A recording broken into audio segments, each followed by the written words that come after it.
All right. Good evening. How's everybody doing? Good. I didn't have time to translate my chicken scratch into an actual outline this week. I was we do a small preacher's retreat first week of December, Monday, Tuesday, Wednesday, just got back. So I am detoxing from that, but it was great. And it goes well into our discussion for tonight. But I want to look at this quote real quick, or this saying, that there is no such thing as an accidental disciple. Okay? And so as we are discussing, I want you guys to keep this saying in the back of your mind. But what do we mean by there's no such thing as an accidental disciple? Huh? It's obviously quite obvious, but I want to hear what you guys have to say. So there's purpose, choice. I believe there's a bigger picture to it. I believe God created you the way He did, specifically, so you should be doing exactly what He wanted you to do. Okay, so God created you in a way in which to live or how to live. Okay, anyone else? So choice, intentionality, purpose. Right? So, there's many people who I remember, I'm trying to be careful. I always try to be careful. I'm not trying to antagonize or I'm not trying to critique when I say things, but there are people who make a big deal about how many years someone's been a Christian. Right? This person's been a Christian for so many years, which is great, by the way. Right? It's great to have been a Christian or a believer for many years. But what happens when that person who's been a Christian for many years is just as mature from day one as they are 30 years later, or maybe sometimes even worse, right? I don't really care how long you've been a believer. I care about what you've done in those years that you were a believer. I find it interesting, and I know this, we got to be careful conflating things, especially in the book of Acts, because you're dealing with already people who were already Jews, already believers, grew up in a household of faith. So there are some,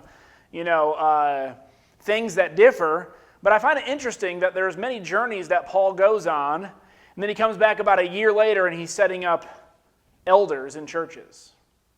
Within a year, right? And so within a year's time, Paul came back and believed that people matured within a year.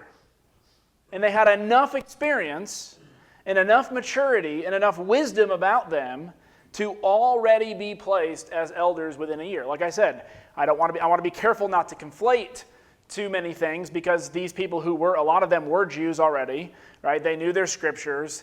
They were believers in God, right? And so he just kind of redirected them to Jesus. But I think there's something to when you're reading scripture that these people seemed to mature rather quickly, or if they didn't mature quickly, he's coming at them years later because they have not matured. There's just two groups of people. You've either matured and you've bought into Christianity, you've bought into it wholesale, or you're part-time believers or you're partial believers. And Paul has a lot to say when he comes back. And he goes, why are you, like I said, and some of these letters are only sent a couple years after Paul has been there. And, and that makes me think, it makes me question, how long does it take in today's era, would you say, for a person to become a mature Christian where you would be comfortable putting them in a leadership position? That's a question, by the way. I know there's not one pat answer. You had your hand up? What? I'm guessing if they are driven 2 years, if it's something that they want to be diligent at for at least. Okay, so 2 to 4 years. Anyone else?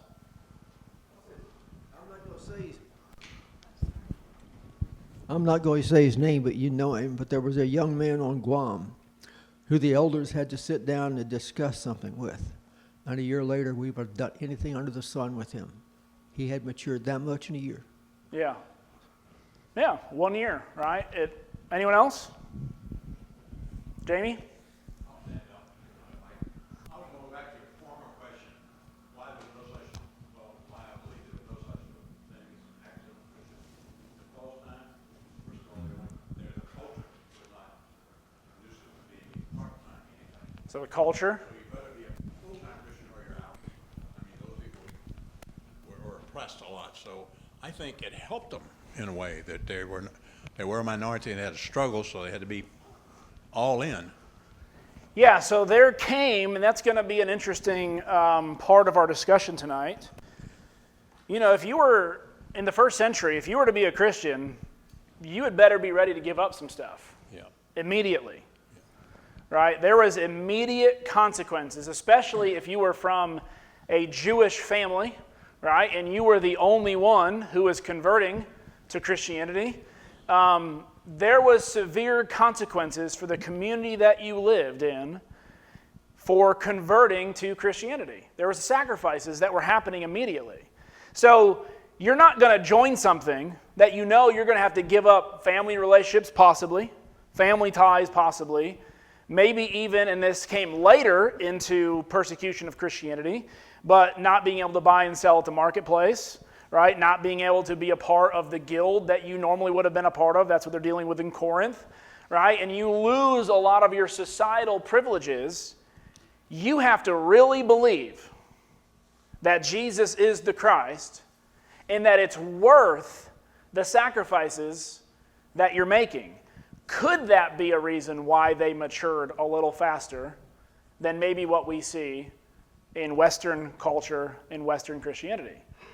Because let's be honest, even if we had to make a sacrifice, and I'm not saying, now some people make greater sacrifices than others.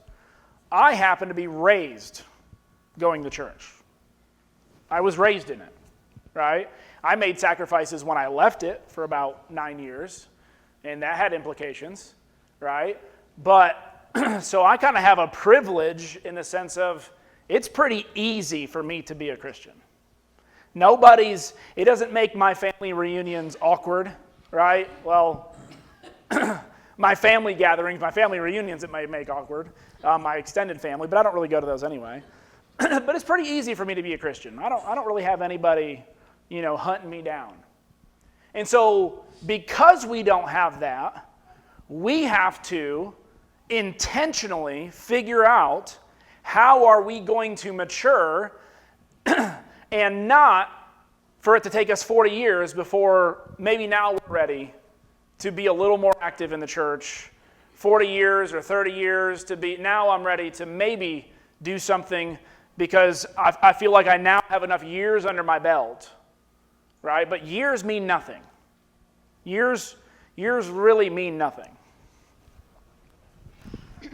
I think there's so many distractions today that they didn't have to deal with back then.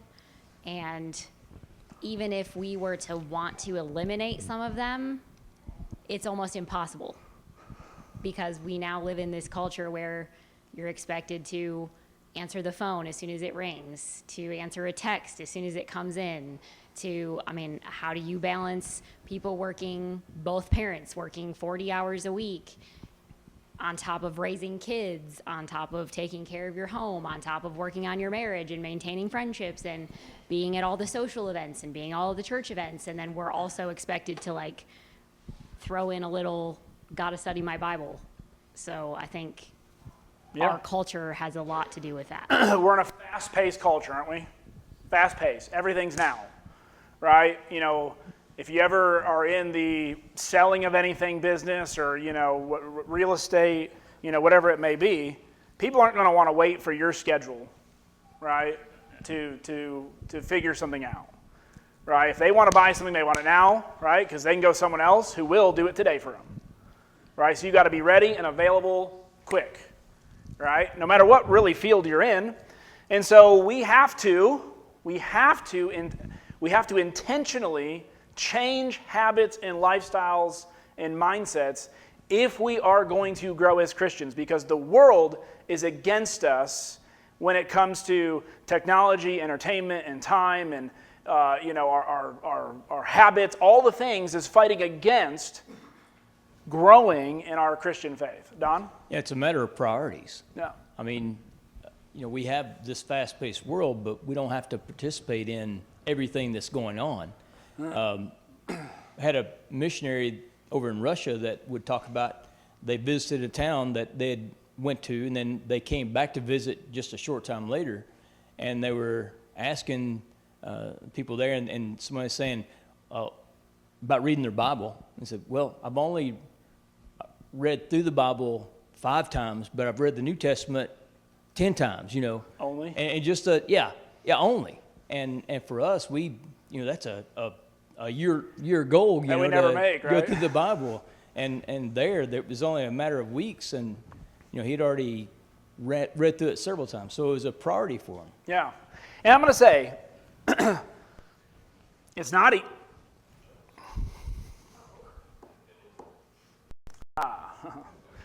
it's not easy, right? And for anybody who thinks this is easy, what we're talking about tonight is not something you're just like, you know what, I'm going to decide to do this, and tomorrow it's just going to start working for you, right? It's just going to start becoming, right? It's not easy.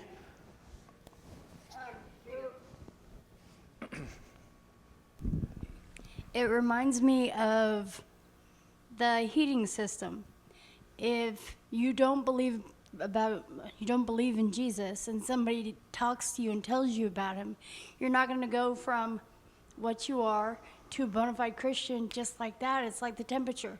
If it's about 20 degrees in here and you set the thermostat to 70, it's not going to go just like that. It's going to take time to get to that level. It's not a microwave decision to become a follower. It's something that takes, like Thanksgiving dinner. It takes time.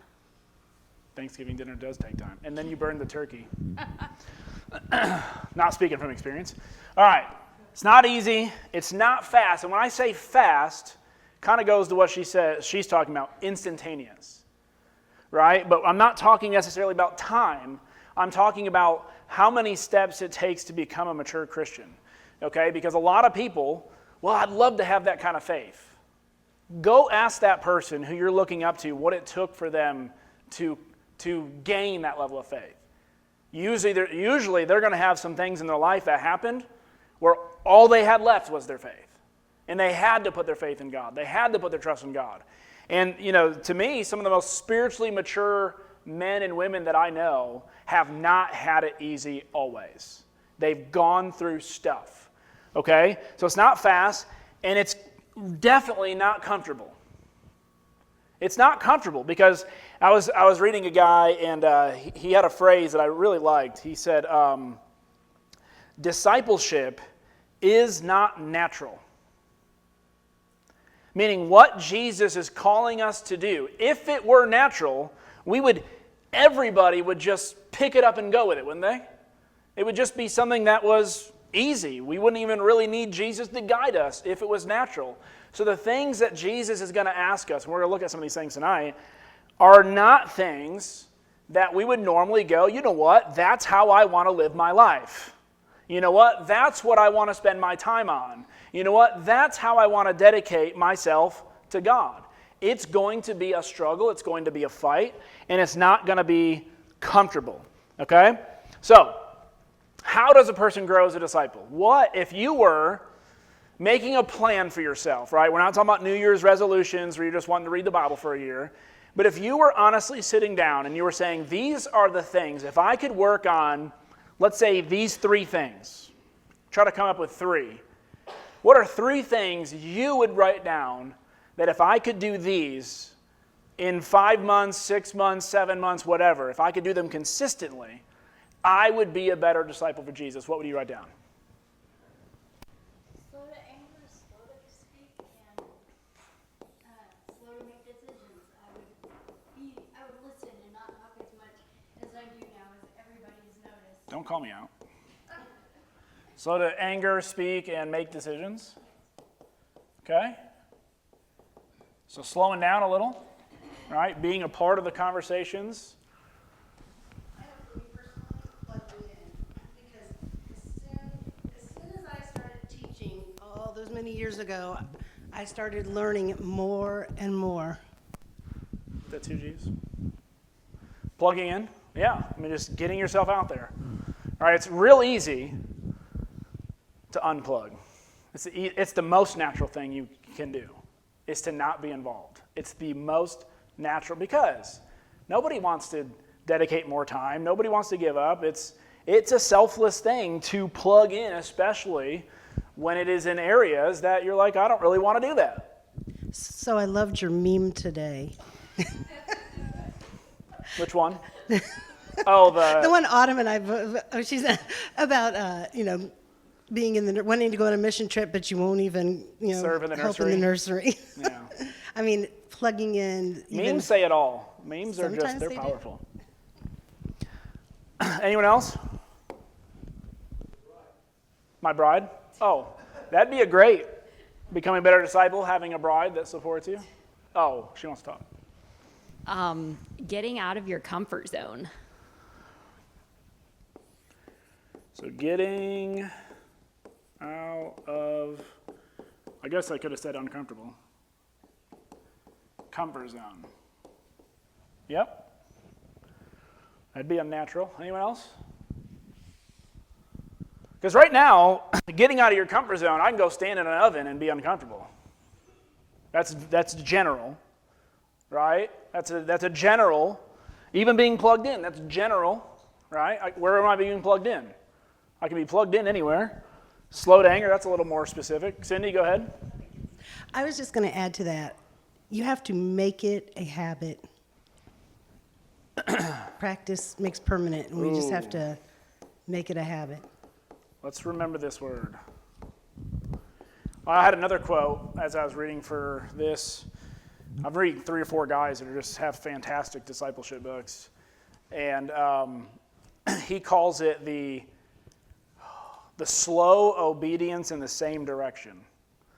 Meaning, you're looking to obey, you're putting into practice.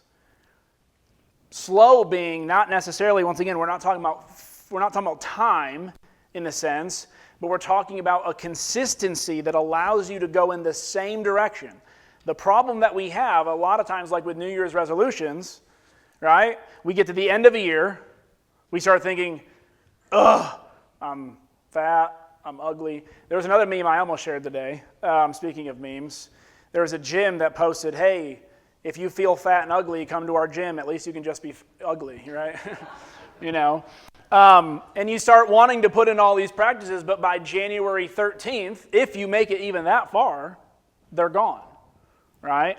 So this idea of practicing, don't wait till January 1 to start, I'm going to wait, 3 months. I'm going to wait just little, Larry?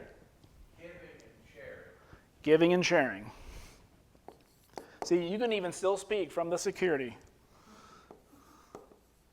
Giving, sharing. Anyone else? Plug in, learn, share. Okay, we got plug in. We got share. Learn. I like that. You have to reevaluate and do progress reports.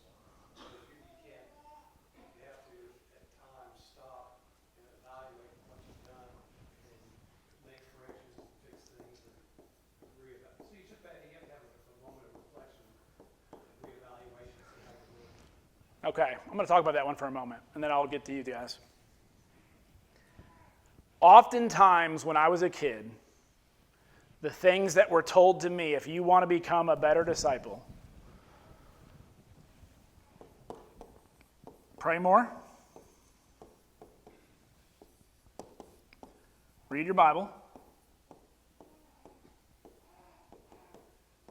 right? And oftentimes it was go serve. How many of you have made a commitment to do this before in your life? To pray more. How many of you are still working on that commitment? Okay. How many of you have committed to read your Bible more? How many of you have struggled for probably 20 years to consistently read your Bible more? Serving others, right? There may be 3 or 4 opportunities or 5 opportunities throughout the year to serve, but how many of you wish you would serve more? Right, so let's keep that in mind. I'm going to bring up these last 2, then we're going to go to my next slide here. Don and then Jamie. Okay, you've got to realize how important it is. You've got to realize that it's critical. 7 years ago, I had a doctor tell me I was fat.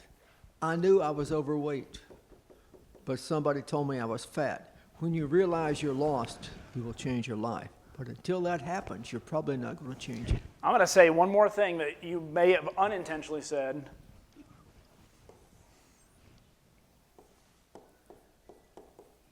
Have a true friend. And a true friend, your friend probably won't, but your doctor can, will call you fat. And they're not trying to be mean, right, if they're saying that. You know, I've been to the point in my life where my wife has gently persuaded me that maybe buying new clothes to the next size may not be the right option. Maybe it's to change some lifestyle habits so I'm not having to purchase, a new clothes because my button's popping out when I'm preaching. That's a hard thing to say. But nobody wants this person. Nobody wants this person to tell them the true things, the hard things. Jamie? I was going to say, one thing that will help you, at least I found out as a young Christian, was to be like, and I didn't move there, but move to northern Minnesota, okay? Where there's probably one little congregation, maybe 15 people. I'll let you do that. And you're it. And so I know we were at a congregation not in northern Minnesota, but in northern Illinois one time. And a little town of about 500, and we had about 15 people or so in that congregation. All of a sudden, even though I was about 29 or so, I guess, I don't remember, I got to do everything. I didn't preach, but I led singing, I taught a class. We started a Wednesday night class because they didn't have one there. I should say my wife started it for our kids. They didn't have a class. And so I think that makes a difference when you go through those things because we've been there, done that. And I know people personally who became Christians and their family disowned them. And it happened to some people here, I'm sure, as well. So that's kind of my experience. And another thing, I guess I'm going to say it, open mouth and certain way. Move north of the Ohio River. Find some place that there's not a Church of Christ. See how you do there. Find some place where there is a small one. It's tough in a lot of those places. Yeah, I mean, I grew up and the closest other church was about an hour away from me. Yeah. And we were at I would call a pretty immature congregation. So how do you grow almost on your own? Yeah. Right? Larry? Get involved. Involved? Can I just plugged in? Involved? Same thing? All right? Here you go, Larry. Get involved. All right. So I want to talk about strategies that don't work. And these may seem counterintuitive.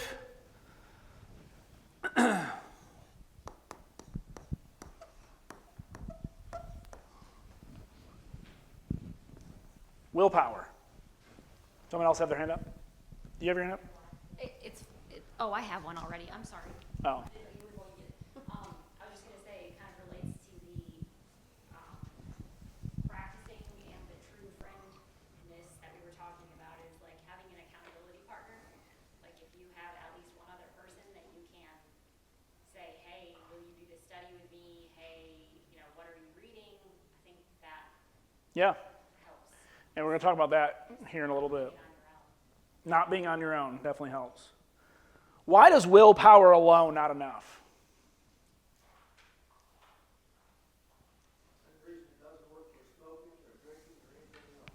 Doesn't drink for, and some people, I've met people who they can. They're like, I'm not smoking, and tomorrow they never have another smoke in their life. But those are 1%. I'll be honest with you. Those are 1% of people. But why does willpower alone not work? It's not biblical. Okay. It's just yourself. Accountability. You don't have it. Okay. So accountability, you don't have it. If it was enough, you'd already be doing it. And that comes back to really full circle to even like the New Year's resolution kind of thing. Why I asked the question, how many of you have said, I want to pray more? You've had the willpower already. You've had the statement, right? You've had and it may last for how long? You may pray for a couple days. You may even get a couple weeks out. But willpower is finite. Because there's going to be something that happens that tires you out, that wears you out, that gets in the way of your willpower, that when you were strong today, you're not strong tomorrow. So willpower, relying on that alone, I should say, cannot be enough, right? It's like, I talked to a guy when I was in Meadville, he couldn't keep a job. And I finally got around to figure out why he couldn't keep a job. He didn't show up to work. You can't keep a job when you don't show up to work. He'd be like, but I didn't feel like working that day. And I said, nobody feels like working today. Nobody feels like working today. And even if they do, they're lying, right? No, I'm just kidding. But, there are days you feel like it, and there are days you don't. Willpower alone cannot be enough because there's going to be days you wake up and you're not going to want to do the things you've committed to do. So it cannot just be willpower. Right? I'm going to overcome through just, mind over matter alone. It's not enough. Number 2, have them written down here.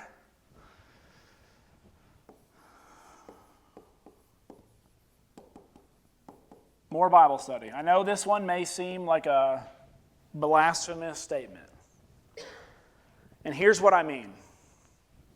How many of you have read or heard me say this year, can't tell you how many times, to love your enemy? How many times did that come out of my mouth, even probably in the last 3 months? I've been in the Sermon on the Mount for a while. How many of you, because you know you are to love your enemy, and just when you read it, you immediately started loving your enemy? How many of you just made the switch the moment it came into your mind? It doesn't happen, right? So just Bible study alone, and I have said this before, I am very much anti-Bible reading programs that try to hurriedly get you through Scripture in a short amount of time. And the reason I don't think they're unbeneficial, they have no benefit, because just consuming and knowing the context and reading an entire book at one time is a really good thing to do, but you don't have time to sit and to meditate and to think and to dwell on and pray about and journal about and really let it soak in to your life. You get a lot of information. It was like when I went to science class, I was okay in science and math. When I went to history class, the only war I could ever tell you what date was which one? The War of 1812. It's in the war. If you try to, I could read it and flashcard it. I still can't even think of a date with a war to do it. Civil War was in 1430, right? Or around then. And I'd go on the test, and I couldn't do it. Just reading it was not enough. So why do we think just reading our Bible alone is enough? There's got to be something more. Once again, I'm not talking against Bible study. We're going to bring this all in together. But just more Bible study. The Spirit, or God, manifested it. Somebody, in a lot of people's minds, put it together, divinely inspired. So, of course, once you hear it, it's going to resonate with you, because once it's in your head, it's in your heart, and it's never going to depart from you. I believe what he said very firmly. Yep. Yeah. There's definitely going to be, we're going to talk about this again, but I'm talking about strategies that don't work is just trying to pick up your Bible every day and reading. Because I'll be honest, most people, unless you're outside of a familiar New Testament passage or a New Testament book, how many of you struggle to even know what you're reading when you're reading some books and some passages in some places? Right? So there's got to be more than just picking it up and reading. Okay, and we'll talk a little bit about that. But my final one, strategies that don't work, is just to serve. Here's what I mean. I know a lot of people. I grew up north, And there's a lot of a certain group of Christians up there that do a lot of good for the community. Soup drives, clothing giveaways. I mean, and these people will be at those drives every day, every morning, those soup drives, those can giveaways, great works in involving themselves.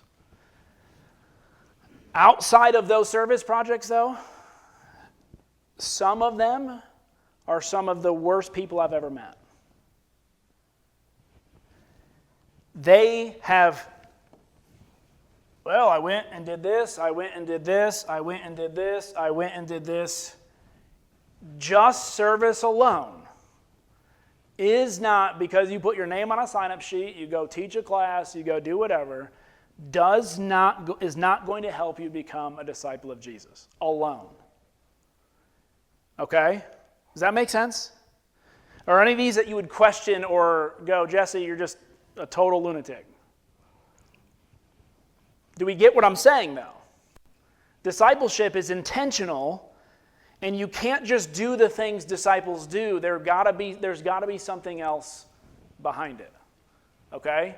There's got to be more behind it. And there's two things we're going to look at that get in the way of discipleship. No matter what you try. The first one, can anyone name what I think the first one would be? Starts with an S, ends with an N? You would have said son. I would have. Sin. Sin will get in the way. Our sin? How does our sin get in the way of discipleship? It's the easiest one. How does our sin get in the way?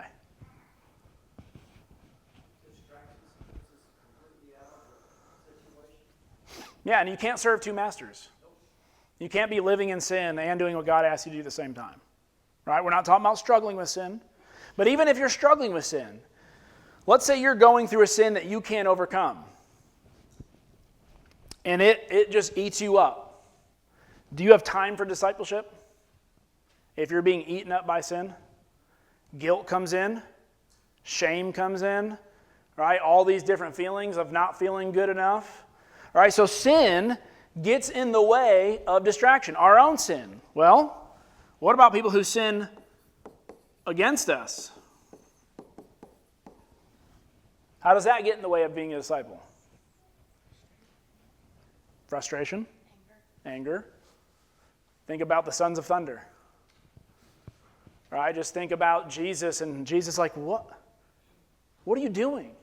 Well, look who they are. They're Samaritans. They're against us.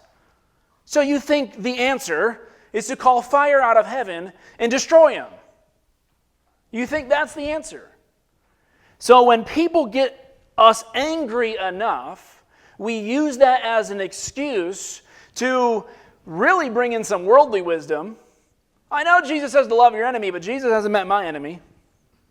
Right? I know Jesus says to do this, but there was a time when Jesus turned tables, so I'm going to be like Jesus and I'm going to treat this person, we find our ways to justify. And then the third one is just the sin that is around us. And I want to be careful with this one.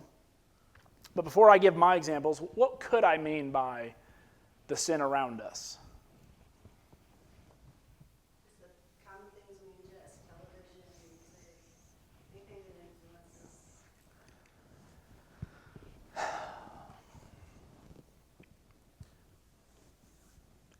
It disappoints me, myself included. I'm talking about disappointing myself of the things I have let into my mind through things I willingly choose to watch, read, or listen to.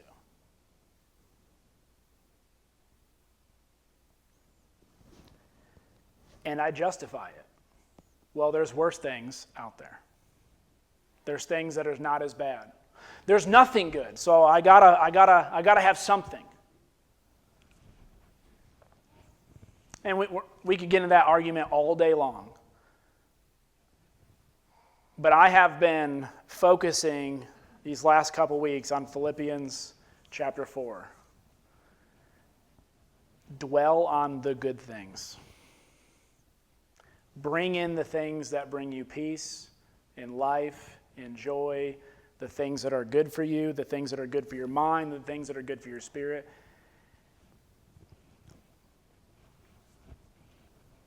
And I'm going to be honest, it helps. When you don't, garbage in, garbage out, right?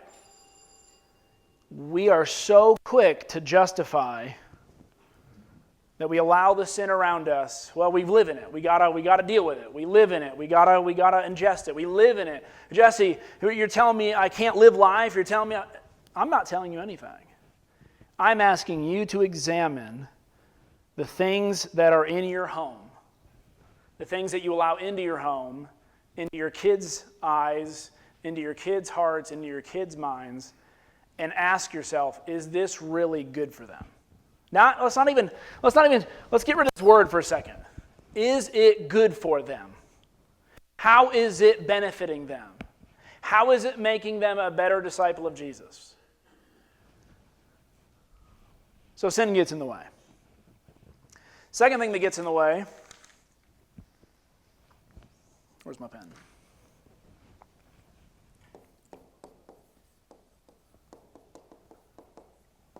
By the way, there's lots of scriptures we're going to go through next week to go back through some of this stuff. Identity. I am who I am. How many times have you heard or have you made this statement, that's just me? Or that's just Jesse? Or that's just Bob? I was trying to use a word that's not, Bob's not here, okay. I'm not. All right, that's just Joe Schmo. That's just who they are. When the very thing Jesus calls you to be is not you. Die to you. Ephesians 4, you did not learn Christ this way, to continue living like the Gentiles. You are to die to self, right?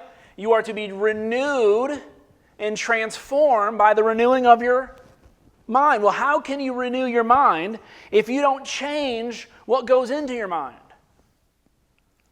So, all the willpower in the world will not help you if you're continuing to ingest the same things you were before you were a Christian. It will get you through little spurts. You'll have little, I'm proud of myself for 3 days, 4 days, maybe a couple weeks, maybe even a year. But I'm telling you, if this doesn't change, who you are doesn't change, you will go back. People continually wonder, why do I have such good moments, but I always end up back in the same place? Because you haven't truly changed who you are. You are not taking on a new identity. You are not taking that Christ lives in me. It's no longer I who live. And once again, these aren't conscious decisions. Nobody would say that. Right? No one's, hey, are you a Christian? Are you the same person you were before? Of course I'm different. But if you listed out all the things you would have done if you were not a Christian, and list out all the things you're doing as a Christian, and there's only one or two things that are different, you're going to struggle becoming a disciple of Jesus. A true disciple that you are proud of. A disciple that, if someone were to ask you, are you living out your best right now for Jesus, the best that you possibly can, all your heart, soul, strength, and mind? And if Jesus were standing right next to you, could you honestly go, Jesus, I am doing my absolute best that I have to give you? We're not going to be there 24/7, I get that. But I'm going to be honest with you, there are many times where I'd be ashamed if Jesus asked me that question. I'm not. I know I can do better. I know I got more. I'm full of more excuses than I am actions. All right. I've only got a little bit. First thing is teaching. Not just reading, but being taught. Christianity is a taught religion. It's like when Philip was with the eunuch. Do you know what you're reading? What does the eunuch say? How will I know unless someone teaches me? Paul told Timothy to go teach these things to faithful men who can then teach them to other faithful men.